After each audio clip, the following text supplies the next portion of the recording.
Welcome into another Patriots Hub podcast free agency reaction. We got a special guest with us for this episode, Mike Reiss of ESPN, taking the time to join us. Mike, I really appreciate it. Didn't get a chance to catch up with you at the Combine, but now we got all these moves to talk about, so That's right. looking forward to picking your brain. I think I saw you out at the bars one night, Alex, ripping it up at the One Combine. night. It was a good time. It was cool being out there. And we heard rumblings that the Patriots would be aggressive out there, and it seems to have come to fruition. An aggressive first day, a number of signings, especially on the defensive side of the ball. Yeah. What do these signings tell you about the overall direction Mike Vrabel is taking this football team in? So my first thought, Alex, is they had so many needs to fill, and this is not the best free agent crop. So you got to sort of pick through it and find the quality wherever you can get it. And I think ultimately that ended up being on the defensive side of the ball more than the offensive side. Once Ronnie Stanley re-signed with the Ravens, once Chris Godwin, it was clear that he was going back to Tampa. I felt like that tilted them more to the defense. Godwin going back to Tampa, and you talk about that adjustment. That's interesting because so they lose out on Godwin despite offering what was reported to be more money. And then all of a sudden, within like an hour, we find out Milton Williams, who we thought was going to the Panthers, is now coming to the Patriots. Do you think those two were potentially related? So I think everything's interconnected. Yeah. But I don't think it was we lost out on Godwin, so let's go, in on Williams. I think they're in on both. Would have loved both. And I think they, as we've seen their spending, Alex, I think they would have gone to the mat for both. So I don't know like how much of it is how the one domino affected the other. But I think they were in on both guys aggressively. And I guess one thought I have is no one wants to hear they offered more and he decided to stay. Like you either get the player or you don't.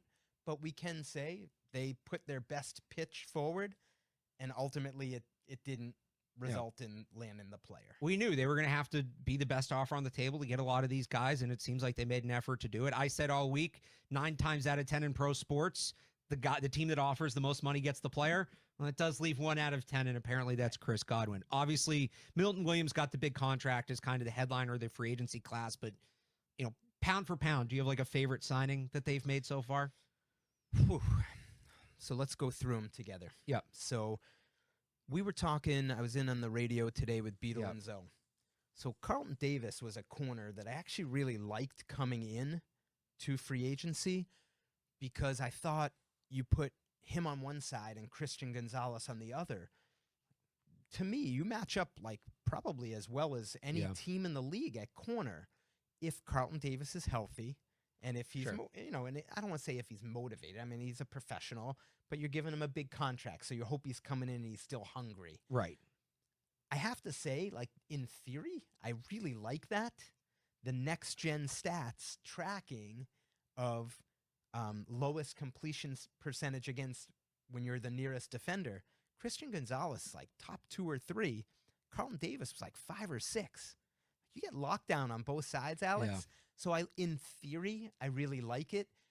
Beetle sort of made me think twice because he thought that was the one signing that had the highest bust potential to it based on Carlton Davis's age, injury history. So that's sort of my initial thought to the question. I could see that, but I like the upside, and I also think, to your point earlier, you had to find figure out a way to navigate this free agency class when there isn't as much talent as you maybe want. Pass rush was their biggest need on defense, and they add Milton Williams, they add Harold Landry, but having those two on the outside, the Carlton Davis signing should help the pass rush. Like, I don't think you can rule out that domino. Most of the signings on defense, not as much on offense. Left tackle, wide receiver, the pickings are thin.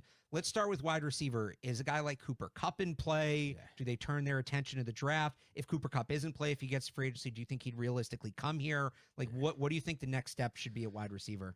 So for me, I'm keeping the light on for T. Higgins, knowing that the Bengals have no motivation to move him. But that situation's interesting, where they've talked about Jamar Chase being the highest paid non-quarterback in the NFL. When they said it, I mean, the prices have gone Myles up. Garrett hadn't gotten a $40 million deal yet. Right, Alex? Right. So shifting landscape, to me, if I'm the Patriots, I don't want to box myself in where I've made so many moves that I can't be flexible enough to have that ultimately come back to me if it comes back to me. So my first thought is keep the light on for T. Higgins, knowing that that's a lot out of your control right now.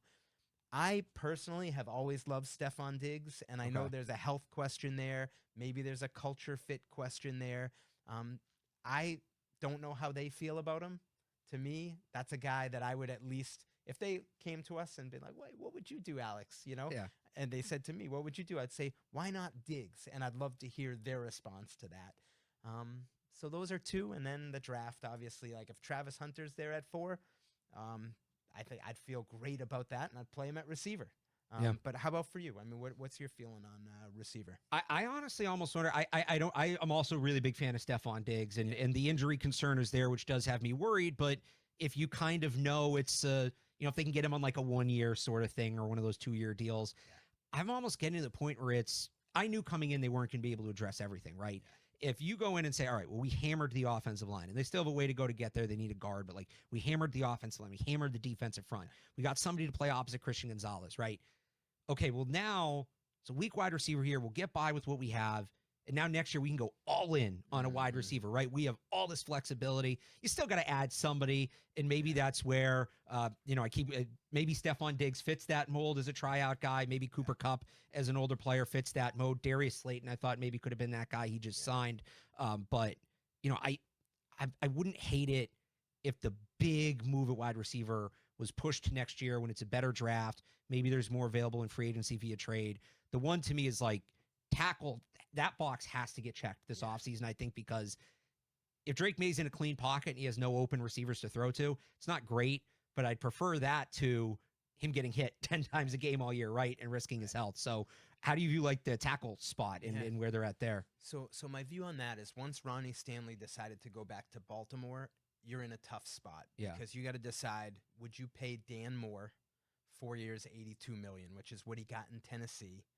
And he was with the Steelers the last 4 years. I watched him a little bit. I don't know if you watched him. To me, honestly, Alex, and I said this on the radio, scouts might hear this and be like, oh, I'm never going to trust his opinion again. But I didn't even see that big of a difference between Dan Moore and Vidarian Lowe when I'm watching Dan Moore.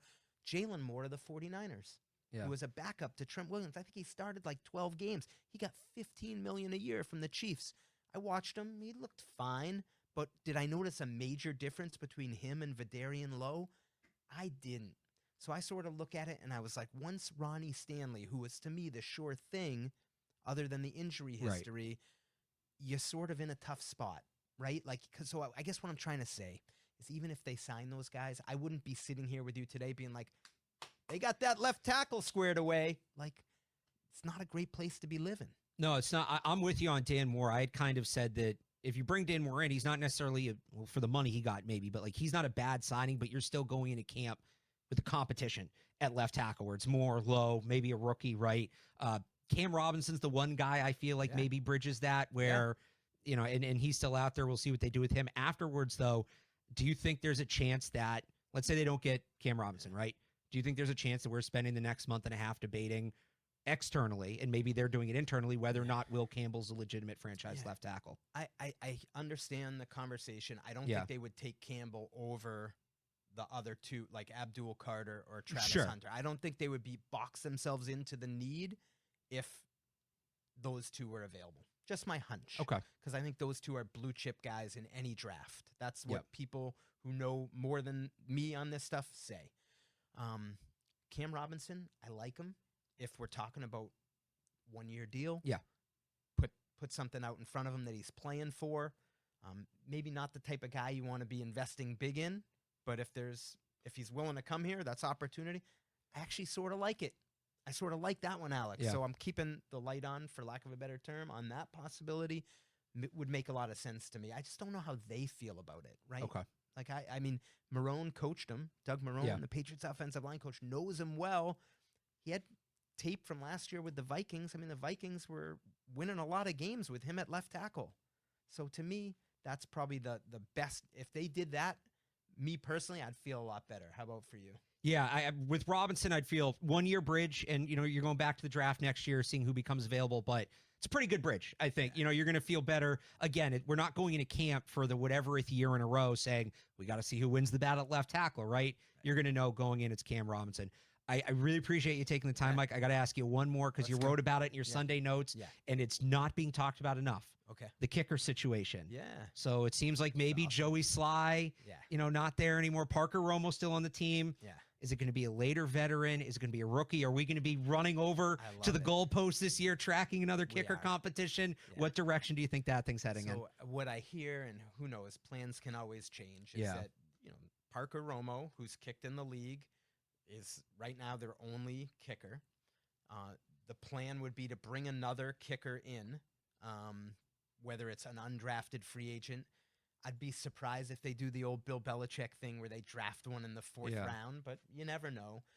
So I think we'll see a kicker competition, and with Parker Romo probably being the leading candidate based on his history of having regular season kicks last year with the Vikings. All right, well, the monitor went to sleep, so I think that's telling me it's time to wrap it up. I talked too much, No, this was great. You just did an hour with them. You came in here. You didn't know you were going to be doing this. Yeah. I truly do appreciate it. Definitely. Great insight. Mike Reiss from ESPN. Be sure to check out his stuff. Mike, thank you so much. Awesome, Alex. Great being with you. Great having you.